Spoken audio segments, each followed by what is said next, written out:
Roberts ರವರ ತಮ್ಮ ಹದಿ ವಯಸ್ಸಿನಲ್ಲಿ ಇತರ ಮಕ್ಕಳು ಲೋಕದ ಕಾರ್ಯಗಳನ್ನು ಅನುಭವಿಸುತ್ತಿದ್ದಾಗ ಆತನು ತನ್ನ ಕೋಣೆಯನ್ನ ಸೇರಿಕೊಳ್ಳುತ್ತಿದ್ದನು. ಆತನಿಗೆ ಹೊರಗೆ ಹೋಗಿ ಆಟವಾಡಲು ಇಷ್ಟವಿರಲಿಲ್ಲ. ಪ್ರಾರ್ಥನೆಯಲ್ಲೇ ಮುಳುಗಿದನು. ಮನರಂಜನೆಯು ಆತನಿಗೆ ಆಸಕ್ತಿ ಇರಲಿಲ್ಲ. ಯಾವಾಗಲೂ ದೇವರಲ್ಲೇ ಪ್ರಾರ್ಥಿಸುತ್ತಿದ್ದರು. ಅವರು ಹೊರಗಡೆ ತಿರುಗಾಡದೆ ತಮ್ಮ ಕೋಣೆಯಲ್ಲಿ ಕುಳಿತು ಅಧಿಕವಾದ ಸಮಯವನ್ನ ಪ್ರಾರ್ಥಿಸುತ್ತಿದ್ದರು. ಈ ರೀತಿಯಾಗಿ ಕ್ರಯ ಸಲ್ಲಿಸಿದ ಮಾಡಿದ ಪ್ರಾರ್ಥನೆಯು ಒಂದಲ್ಲ ಎರಡಲ್ಲ ತಿಂಗಳಲ್ಲ 13 ವರ್ಷ ನಡೆಯಿತು. ಅವರು 16 ವಯಸ್ಸಿನಿದ್ದಾಗ ಮಾಡಿದ ಪ್ರಾರ್ಥನೆಯ ಫಲವಾಗಿ ತನ್ನ 29ನೇ ವಯಸ್ಸಿನಲ್ಲಿ ತನ್ನ ದೇಶದಲ್ಲಿ ವೇಲ್ಸ್ ದೇಶದಲ್ಲಿ ಉಜ್ಜೀವನವನ್ನ ಕಾಣಲು ಸಾಧ್ಯವಾಯಿತು. ಒಂದು ದಿನ ಸಂಜೆ ಪ್ರಾರ್ಥನಾ ಕೂಟ ನಡೆಯುತ್ತಿತ್ತು. ಆತನು ಪ್ರಾರ್ಥನೆಯನ್ನ ನಡೆಸುತ್ತಿದ್ದನು. ನನ್ನನ್ನು ಭಾಗಿಸು ಎನ್ನುವ ಹಾಡನ್ನು ಹಾಡುತ್ತಿದ್ದನು. ಸಭೆಯು ಈ ಹಾಡನ್ನು ಹಾಡುವುದರಲ್ಲಿ ಆತನ ಜೊತೆಗೆ ಸೇರಿತು. ಆಗ ಪಕ್ಕನೆ ಪವಿತ್ರಾತ್ಮನು ಅವರ ಮೇಲೆ ಬಂದಿಳಿದು ಅವರೆಲ್ಲರಿಗೂ ಪಾಪದ ಅರಿವು ಉಂಟಾಯಿತು. ಅವರು ಅಳುತ್ತಾ ತಮ್ಮ ಪಾಪಗಳನ್ನು ಅರಿಕೆ ಮಾಡಿದರು. ಪ್ರಾರಂಭದಲ್ಲಿ ಅದು ಸಾಮಾನ್ಯವಾದ ಪ್ರಾರ್ಥನಾ ಕೂಟದಂತೆ ಇದ್ದರೂ ನಂತರ ಅಸಾಧಾರಣವಾಗಿ ಮಾರ್ಪಟ್ಟಿತು. ಪಾಪದ ಅರಿವಿನಿಂದ ಜನರು ನೆಲದ ಮೇಲೆ ಬಿದ್ದು ಹೊರಳಾಡಿದರು. ಇಡೀ ಸಭೆಯು ಕಣ್ಣೀರಿಡುತ್ತಿತ್ತು. ಅದೇ ಹಾಡನ್ನು ನಿಲ್ಲಿಸದೆ ಹಾಡುತ್ತಿದ್ದರು. ಜನರು ಪಶ್ಚಾತ್ತಾಪ ಪಟ್ಟರು. ಹೀಗೆ ಉಜ್ಜೀವನವು ಪ್ರಾರಂಭವಾಗಿ ಈವನ್ ರಾಬರ್ಟ್ಸ್ ಎಲ್ಲಿ ಹೋದರೋ ಅಲ್ಲಿ ಉಜ್ಜೀವನದ ಅಗ್ನಿ ಹರಡುತ್ತಿತ್ತು. ಅತಿ ಬೇಗನೆ ಉಜ್ಜೀವನವು ಇಡೀ ವೇಲ್ಸ್ ದೇಶಕ್ಕೆ ಹರಡಿ ದೊಡ್ಡ ಪರಿವರ್ತನೆ ಉಂಟಾಯಿತು. ಸಭೆಯ ಕಟ್ಟಡಗಳು ಜನರಿಂದ ತುಂಬಿ ತುಳುಕುತ್ತಿದ್ದವು. ಸಮಾಜವು ಶುದ್ಧೀಕರಿಸಲ್ಪಟ್ಟಿತು. ಸಮಾಜದಲ್ಲಿ ಪ್ರೀತಿ, ಕರುಣೆ ಮತ್ತು ನ್ಯಾಯವು ತುಂಬಿತ್ತು. ಈ ರೀತಿಯಾಗಿ ಒಬ್ಬ ಮನುಷ್ಯನ ಪ್ರಾರ್ಥನೆಯ ಫಲವಾಗಿ ಇಡೀ ವೇಲ್ಸ್ ದೇಶದಲ್ಲಿ ಉಜ್ಜೀವನದ ಕಿಡಿ ಹತ್ತಿ ಉರಿಯಲಾರಂಭಿಸಿತು. ಅವರ ಪ್ರಾರ್ಥನೆಯ ವಿಷಯ ಒಂದೇ ಆಗಿತ್ತು. ಯೇಸುವೇ, ನನ್ನ ದೇಶಕ್ಕೆ ಉಜ್ಜೀವನ ಕೊಡು. ಉಜ್ಜೀವನ, ಉಜ್ಜೀವನ, ಉಜ್ಜೀವನ. ಕುಳಿತುಕೊಳ್ಳುವಾಗಲೂ ಉಜ್ಜೀವನ, ಎದ್ದೇಳುವಾಗಲೂ ಉಜ್ಜೀವನ, ಆತನು ಮಲಗುವಾಗಲೂ ಉಜ್ಜೀವನ. ಉಜ್ಜೀವನ ಅವರ ಕನಸಾಗಿತ್ತು. ಉಜ್ಜೀವನಕ್ಕಾಗಿಯೇ ಅವರು ರಾತ್ರಿ ಹಗಲು ಪ್ರಯಾಸಪಟ್ಟು ವೇಲ್ಸ್ ದೇಶದಲ್ಲಿ ದೊಡ್ಡ ಉಜ್ಜೀವನವನ್ನ ತಂದರು.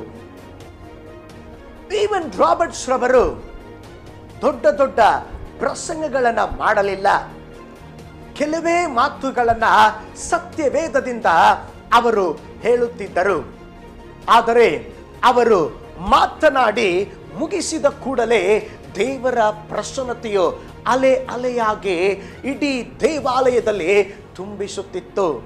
ಕಠಿಣವಾದ ಹೃದಯಗಳು ಒಡೆದು ಗೋಳಾಡಲಾರಂಭಿಸಿದವು. ಸ್ವಹೃದಯವುಳ್ಳ ಯುವಕ ಈವನ್ ರಾಬರ್ಟ್ಸ್ ಅವರ ಕಣ್ಗಳಿಂದ ಯಾವಾಗಲೂ ಅಗ್ನಿ ಜ್ವಾಲೆಯು ಬೀರುತ್ತಲೇ ಇರುತ್ತಿತ್ತು. ಒಮ್ಮೆ ಈವನ್ ರಾಬರ್ಟ್ಸ್ ರವರು ತಾವು ಮಾತಾಡಬೇಕಾಗಿದ್ದಂತ ಆಲಯಕ್ಕೆ ಬಂದರು. ಆಲಯಕ್ಕೆ ಬಂದಾಗ ದೇವಾಲಯವು ತುಂಬಿ ತುಳುಕದ್ದರಿಂದ ಒಳಗೆ ಹೋಗಲಿಕ್ಕೆ ಆಗಲಿಲ್ಲ. ಬೇರೆ ಒಂದು ಕೂಟಕ್ಕೆ ಹೋಗಬೇಕಾಗಿದ್ದರಿಂದ ಒಳಗೆ ಹೋಗದೆ ಹಾಗೆಯೇ ಹೋಗಿಬಿಟ್ಟರು. ಈವನ್ ರಾಬರ್ಟ್ಸ್ ಇಲ್ಲದೆ ಇದ್ದಾಗಲೂ ಕೂಡ ಆ ಸ್ಥಳದಲ್ಲಿ ಪವಿತ್ರಾತ್ಮನು ಆತ್ಮನಾದವನು ಪವಿತ್ರಾತ್ಮನಾಗಿ ಮಹಿಮೆಯಾಗಿ ಇಳಿದನು. ಉಜ್ಜೀವನದ ಅಗ್ನಿ ಸುರಿಸಲ್ಪಡುತ್ತಲೇ ಇತ್ತು. ಪ್ರಿಯ ವೀಕ್ಷಕರೇ, ನಾವು ಕೂಡ ಕರ್ತನೇ, ನಮ್ಮನ್ನ ನಿನ್ನ ಕಡೆಗೆ ತಿರುಗಿಸು, ನೀನು ತಿರುಗಿದ ಹಾಗೆ ತಿರುಗುವೆವು. ಪೂರ್ವ ಕಾಲದ ಸುಸ್ಥಿತಿಯನ್ನ ನಮಗೆ ಮತ್ತೆ ದಯಪಾಲಿಸೆಂಬುದಾಗಿ ಉಜ್ಜೀವನಕ್ಕಾಗಿ ಗೋಳಾಡಿ ನಾವು ಕೂಡ ಪ್ರಾರ್ಥಿಸೋಣವೇ. ಒಂದು ದಿನ ಒಬ್ಬ ಚಿಕ್ಕ ಹುಡುಗಿ ಕೂಟಕ್ಕೆ ಬಂದಿದ್ದಳು.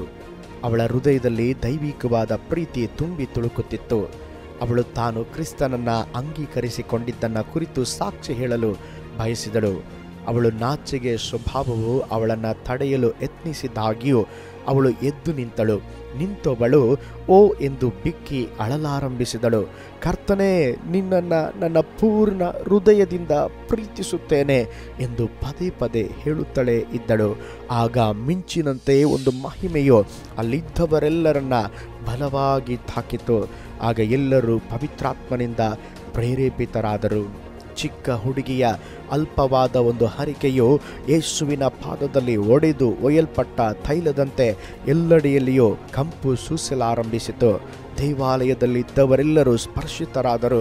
ಪೂರ್ಣ ಬಲದಿಂದ ದೊಡ್ಡ ಧ್ವನಿಯಲ್ಲಿ ಕರ್ತನನ್ನು ಸ್ತುತಿಸಲು ಆರಂಭಿಸಿದರು. ಅವರ ಮೊರೆಯು ಗೋಳಾಟವು ಪರಲೋಕವನ್ನೇ ಮುಟ್ಟಿತು. ದೇವರೇ, ನೀನು ಆಕಾಶವನ್ನ ಸೀಳಿ ಇಳಿದು ಬರಬಾರದೆ, ಒಣಗಿಡಕ್ಕೆ ಹತ್ತುವ ಕಿಚ್ಚಿನ ಪ್ರಕಾರವು ನೀರನ್ನ ಕುದಿಸುವ ಉರಿಯೋಪಾದಿಯಲ್ಲಿ ಕ್ರಿಯೆಯನ್ನು ನಡೆಸು ಎಂದು ಪ್ರವಾದಿಯಾದ ಯೆಶಾಯನು ಹಂಬಲಿಸಿ ಮೊರೆಯಿಡುತ್ತಾನೆ.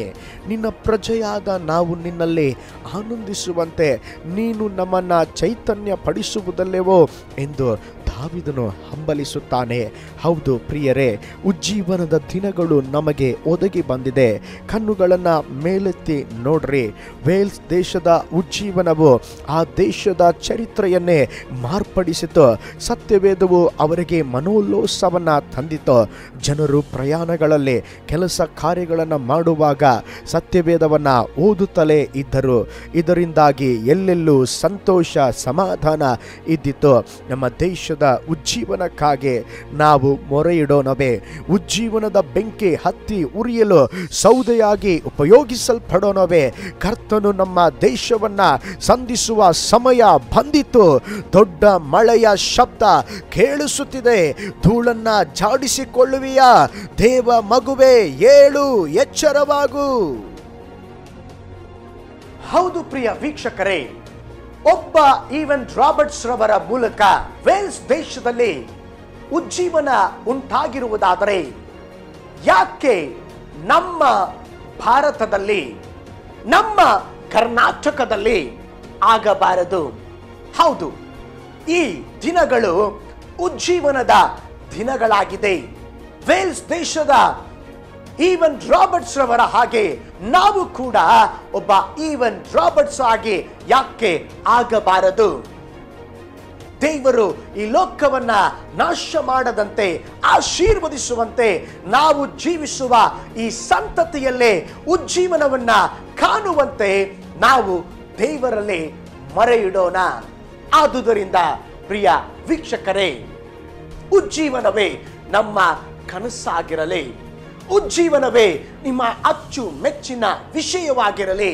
ಉಜ್ಜೀವನವೇ ನಿಮ್ಮ ಹೃದಯದ ಬಡಿತವಾಗಿರಲಿ. ಅದು ನಿಮ್ಮ ಉಸಿರಾಗಿರಲಿ, ಅದು ನಿಮ್ಮ ಜೀವವಾಗಿರಲಿ, ಅದು ನಿಮ್ಮ ದರ್ಶನವಾಗಿರಲಿ, ಅದು ನಿಮ್ಮ ಧ್ಯೇಯ ಆಗಿರಲಿ, ಅದು ನಿಮ್ಮ ಕನಸಾಗಿರಲಿ. ಉಜ್ಜೀವನವು ನಿಮ್ಮ ಆಸೆಯಾಗಿರಲಿ. ಹಾಗಿರುವಾಗಲೇ ಮಾತ್ರ ನಾವು ಉಜ್ಜೀವನವನ್ನ ನಮ್ಮ ದೇಶದಲ್ಲಿ, ನಮ್ಮ ಸಭೆಗಳಲ್ಲಿ ನಾವು ಕಾಣಲು ಸಾಧ್ಯ. ಪ್ರೀತಿಯ ವೀಕ್ಷಕರೇ, ಉಜ್ಜೀವನ ಎಂಬ ಈ ಕಾರ್ಯಕ್ರಮ ನಿಮಗೆ ಆಶೀರ್ವಾದದಾಯಕವಾಗಿದೆ ಎಂಬುದಾಗಿ ನಂಬುತ್ತಾ ಇದ್ದೇವೆ. ಮುಂದಿನ ಸಂಚಿಕೆಯಲ್ಲಿ ಉಜ್ಜೀವನದ ಕುರಿತಾಗಿ ಇನ್ನೂ ಹೆಚ್ಚಿನ ಸಂಗತಿಗಳನ್ನು ನಾವು ತಿಳಿಯಲಿಕ್ಕಿದ್ದೇವೆ. ಅಲ್ಲಿವರೆಗೆ ನಿಮ್ಮ ಅಚ್ಚುಮೆಚ್ಚಿನ ಆಸರೆ ಟಿವಿಯನ್ನ ನೋಡುತ್ತೀರಿ ಹಾಗೂ ಉಜ್ಜೀವನಕ್ಕಾಗಿ ಪ್ರಾರ್ಥಿಸುತ್ತೀರಿ. ನಾನು ನಿಮ್ಮ ಸಹೋದರ ಪೌಲ್ ಜಾಯ್. ವಂದನೆಗಳು.